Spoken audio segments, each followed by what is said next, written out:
There are some that believe. Beverly White.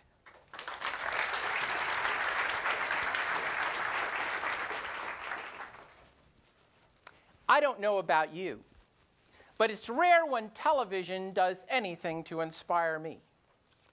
But if you'd been beside me on my couch when it did, this is what you would have seen. There on the big screen, the Great Pyramid of Giza. On the horizon, a camel train slowly making its way across the desert. And there in the background, so haunting,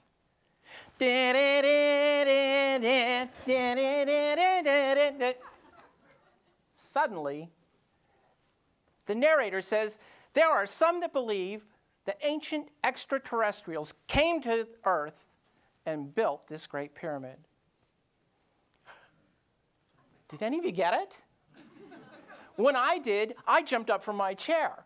I knocked over my snack table. For a moment, a little cloud of cheesy goldfish hung in the air and then dove for the floor.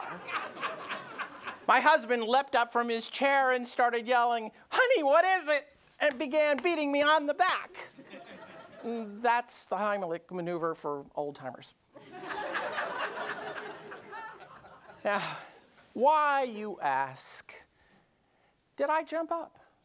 Why is there a pile of snack food on my floor? And why, oh, why is my husband beating a fine mist of Pepsi Cola out of me?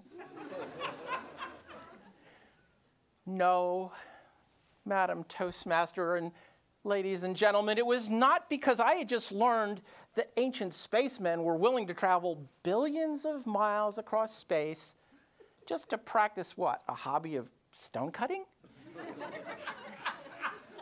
No, it was because I had just learned that no matter what I said from now on, I could justify it by simply saying, there are some that believe. Ask yourself if it's good enough for the History Channel. Couldn't it work for you?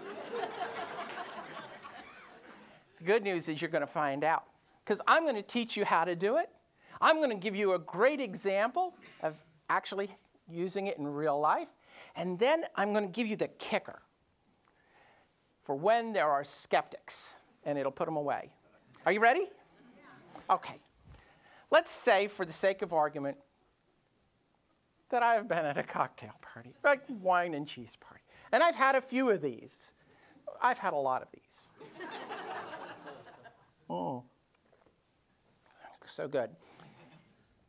Now, the conversation in the room has turned to the solar system. Okay. Wanting to be part of the conversation, I immediately blurt out, they should have never thrown Goofy out of the solar system.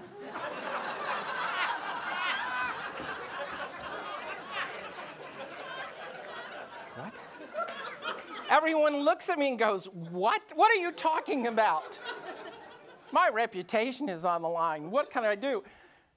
There are some theorists who believe that Goofy is our invisible sister planet. The stunned look on their faces tells me that they may not believe it very much, but I think I just won. Now I hear what you're saying. Sure, this works for space. Sure, this works for aliens. But what about real life? Right? I have an example.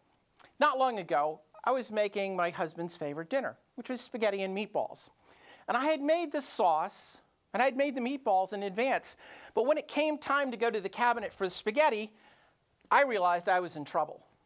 And I've done this before, and he likes to lecture. Oh my God, I got to find, no. Ramen noodles. Close enough, I made it. And I brought it over and I set it on the table. And I prayed that he would not notice. He noticed. What the heck is this? This isn't spaghetti. There are gourmets who believe that spaghetti is so over.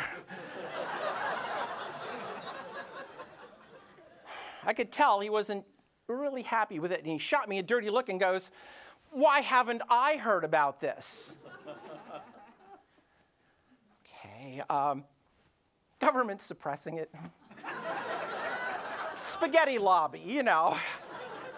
And that's the kicker. That's the kicker. You see, even in that crazy show about spacemen coming to Earth to build pyramids of all things, they had experts. And we know we can't pull experts out of our pocket. So what are we to do? We use the technique the experts themselves use.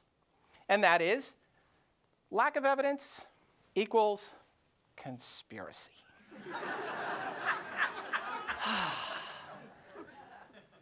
Now, you've just learned how to do it. You've seen when to do it. And you know how to stop any doubting Thomas when they raise any objection.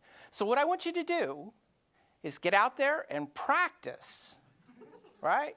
But you don't have to feel bad or feel like you're lying or telling a story, because no matter where, no matter how far away, maybe even in space, no matter what you're about to say, rest assured, there are some that believe.